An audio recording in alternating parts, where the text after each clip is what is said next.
अस्सलाम वालेकुम मुलांनो. इयत्ता 8वी विषय मराठी. आज आम्ही मराठी या विषयात एक खूपच शानदार कविता कोळ्याची पोर ही शिकणार आहोत. ये बहुत ही खूबसूरत कविता है और इसका नाम है कोळ्याची पोर. कोड़ी मतलब कोली लोग जो मछली पकड़ते हैं समंदर से और फिर उसे बेचते हैं और समंदर के किनारे ही उनकी बस्ती भी होती है. तो ये और पोर यानी बेटी, तो ये कोली की बेटी है जो ये कविता कह रही है. अक्सर हम लोग सोचते हैं कि समंदर में मछली पकड़ना और फिर उसे निकालना और बेचना ये सिर्फ जो है वो लड़कों का या आदमियों का काम है. तो ऐसा नहीं है. इस कविता के माध्यम से ये बताया गया है कि लड़कियां भी समंदर के बीच में जाती हैं, नाव चलाती हैं, जाला फेंकती हैं, मछलियां पकड़ती हैं, उन्हें बेचती हैं और अपना संसार चलाती हैं. तो ऐसी एक बहुत ही सुंदर सी एक कविता है. तो चलिए देखते हैं. मैं इस कविता को ही कविता शब्द वाचून तुम्हाला समजून घेणार आहे. तर तुम्ही नीट ऐका आणि समजून घ्या. मी कोळ्याची ग बाई, कोळ्याची पोर. यानी यहाँ पर वो कह रही मी यानी वो लड़की जो है, बेटी जो है, वो कह रही है कि मैं कोलियों की क्या हूँ, बेटी हूँ. कोळ्याची ग बाई, कोळ्याची पोर. कपाळावर माझ्या चंद्राची कोर. कपाळावर मतलब मेरी पेशानी पर चंद्राची कोर मतलब चांद की बिंदी. देखो अक्सर आपने देखा होगा कि कोली लोगों के माथे पर इस तरह की चंद्र बिंदी उन लोग टीका इस तरह का लगाते हैं. तो चंद्राची कोर मतलब ये चांद की बिंदी. ग बाई मी कोळ्याची पोर.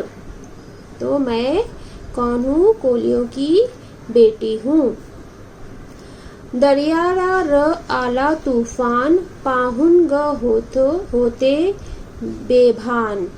मतलब दरिया में क्या आया है? तूफान आया है और जिसे मैं क्या हूँ? ला इल्म हूँ. तूफानी दरियाची उसळ्यात लाटांची, नाही हो मला कसलीच डर.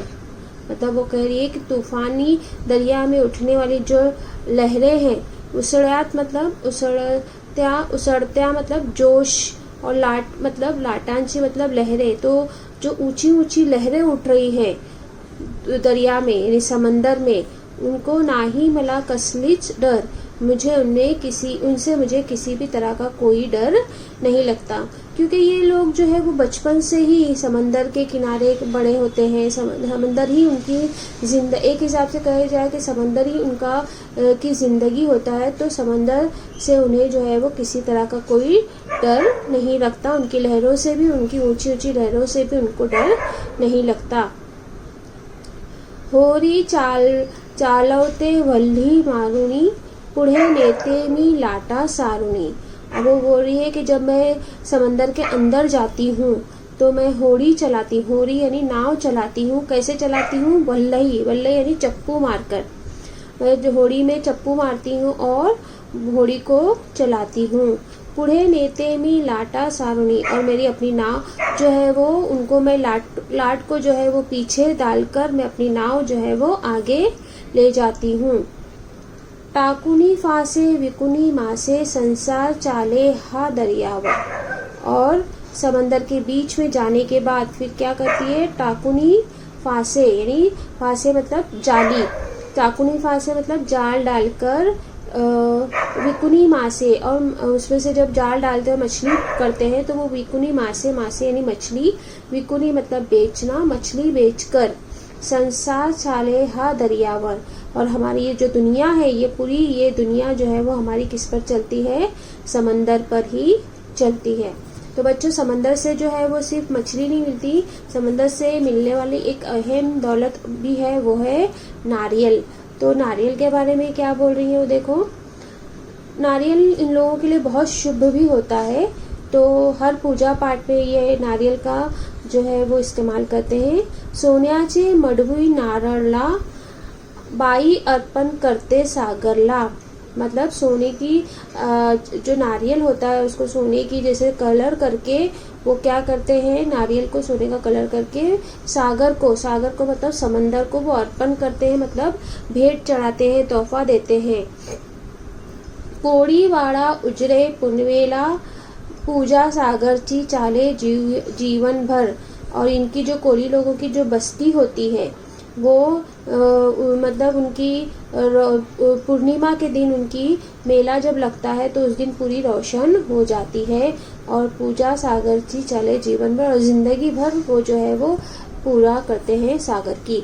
तो इस तरह से यहाँ पे आपको देख रहा होगा कि किस तरह से वो सागर की जो है वो यहाँ पे पूजा की थाली भी रखी हुई है, और नारियल जो है वो समंदर को देकर, मतलब समंदर को अर्पण करके वो उनकी समंदर की क्या करते हैं, पूजा करते हैं। नारियल, सोने का नारियल देकर उसकी पूजा करते हैं। इस तरह से समंदर के बीच में चप्पू चलाकर वो लड़की जो है जाती है और मछलियाँ पकड़कर बेचती है, उसका संसार चलता है।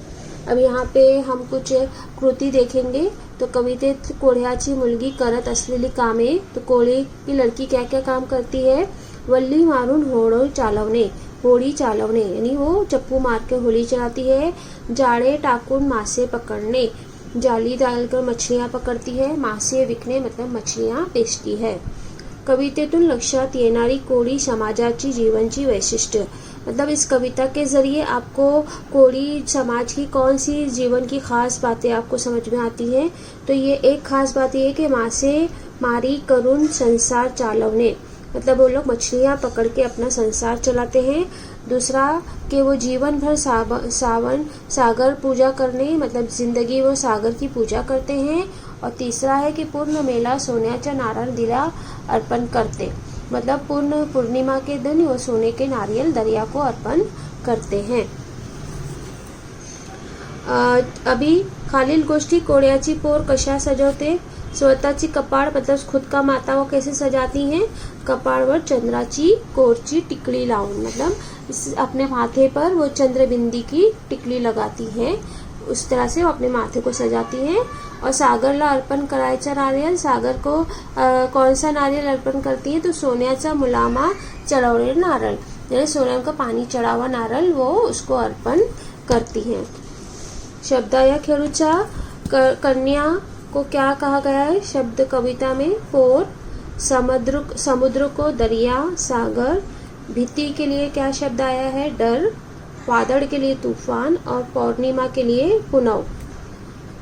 समान उच्चारण से शब्द शोधून लिहायचा है। पोर को जैसे पोर को कोर, वैसे तूफान को बेभान, मारुनी सारुनी, नारळाला सागराला। तो इस तरह से आपको ये कविता के जो अल्फाज मायनी है वो भी लिखना है, और यहाँ पर जो हमने स्वाध्याय किया है वो भी आपको लिखकर पोस्ट करना है। इंशाल्लाह ज़ूम पर जो चीज़ें समझ में नहीं आई है मैं आपको समझाऊंगी। अल्लाह हाफिज़।